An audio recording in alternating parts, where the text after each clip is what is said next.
Assalamualaikum warahmatullahi wabarakatuh. Perkenalkan, nama saya Nasywarifda Fauziah Mutakin. Saya dari kelas 11 MIPA 7.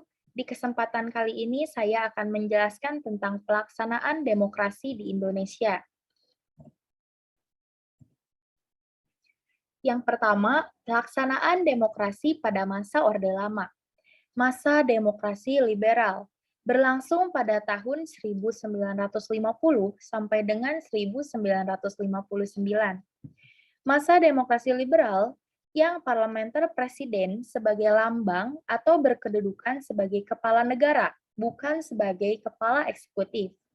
Masa demokrasi ini, peranan parlemen, akuntabilitas politik sangat tinggi dan berkembangnya partai-partai politik.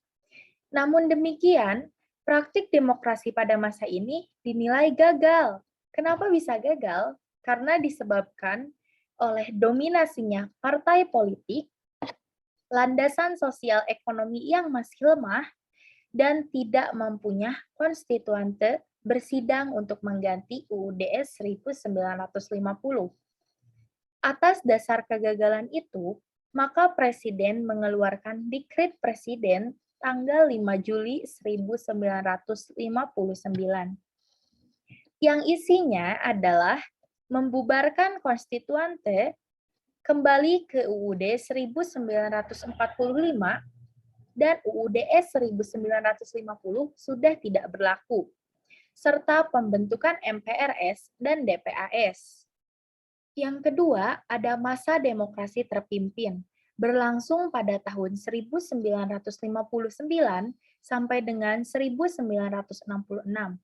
Demokrasi terpimpin menurut TAP MPRS nomor 7 tahun 1965 adalah kerakyatan yang dipimpin oleh hikmat, kebijaksanaan dalam permusyawaratan perwakilan yang berintikan musyawarah untuk mufakat secara gotong royong di antara semua kekuatan nasional yang progresif revolusioner dengan berporoskan nasakom, dengan ciri-ciri dominasi presiden, terbatasnya peran partai politik, serta berkembangnya pengaruh PKI. Penyimpangan di masa demokrasi terpimpin ada beberapa poin. Yang pertama, mengaburnya sistem kepartaian, pemimpin partai banyak yang dipenjarakan. Yang kedua, peranan parlemen lembah bahkan akhirnya dibubarkan oleh presiden dan presiden membentuk DPR-GR. Yang ketiga, jaminan HAM lemah. Yang keempat, terjadi sentralisasi kekuasaan. Yang kelima, terbatasnya peranan pers. Yang keenam, kebijakan politik luar negeri sudah memihak ke Republik Rakyat Cina.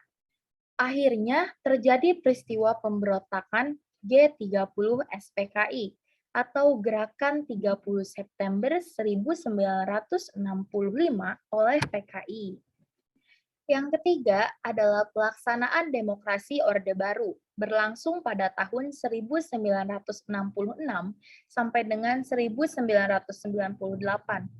Pelaksanaan demokrasi Orde Baru ditandai dengan keluarnya surat perintah tanggal 11 Maret 1966.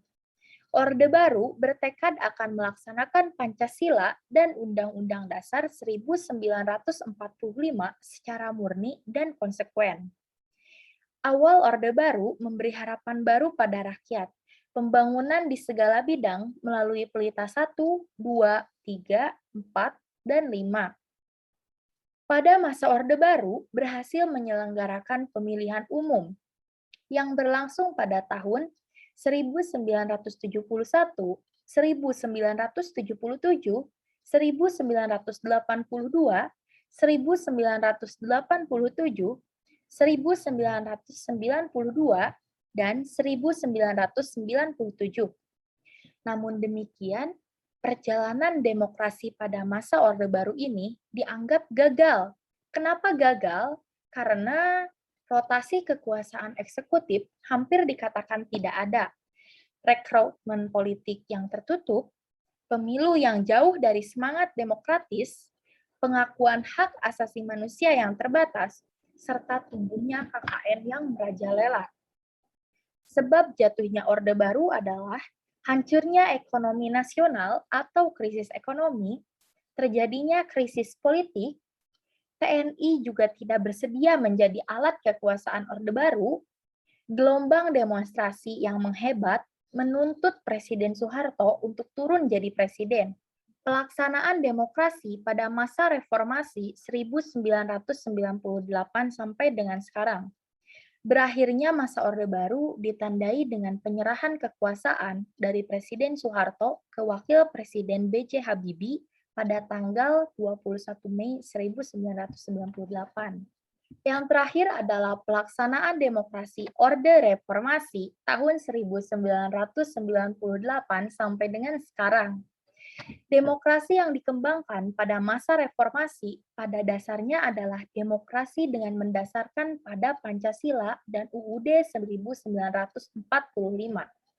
Dengan penyempurnaan pelaksanaannya dan perbaikan peraturan-peraturan yang tidak demokratis dengan meningkatkan peran lembaga-lembaga tinggi dan tertinggi negara dengan menegaskan fungsi, wewenang, dan tanggung jawab yang mengacu pada prinsip pemisahan kekuasaan dan tata hubungan yang jelas antara lembaga-lembaga eksekutif, legislatif, dan yudikatif. Demokrasi Indonesia saat ini telah dimulai dengan terbentuknya DPR-MPR hasil pemilu 1999 yang telah memilih presiden dan wakil presiden, serta terbentuknya lembaga-lembaga tinggi yang lain. Itulah sedikit penjelasan tentang pelaksanaan demokrasi di Indonesia. Mohon maaf bila ada kekurangan dan ada kesalahan. Sekian dan terima kasih. Wassalamualaikum warahmatullahi wabarakatuh.